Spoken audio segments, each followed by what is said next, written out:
Welcome to the Rim Break Rodeo. We hope this video helps. In this video, I will show you how to make delicious lobster fried rice. First, let's get our ingredients ready. For the best fried rice, use 4 cups of jasmine rice that has been cooked and chilled overnight. This helps achieve that perfect, non-sticky texture. Next, prepare 1 pound of cooked lobster by chopping it into 1-inch pieces. Also, mince 3 cloves of garlic, grate 1 tablespoon of fresh ginger, and whisk 3 large eggs. Now, let's build our flavor base.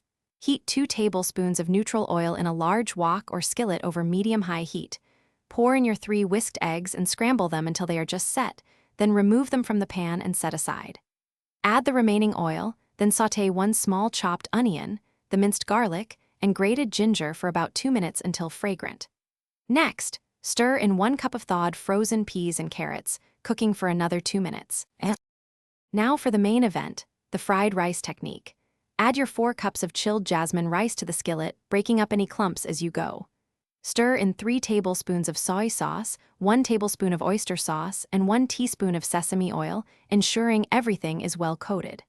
Push the rice to the side, melt 2 tablespoons of butter in the center, and toss your lobster meat for about 2 minutes to enhance its flavor. Finally, combine the lobster, rice, and scrambled eggs, cooking for 3 minutes until everything is heated through. To finish this exquisite dish, turn off the heat and swirl in 1 additional tablespoon of unsalted butter. This adds a luxurious, velvety finish to your fried rice. Garnish generously with your sliced scallions for a burst of fresh flavor and a touch of color.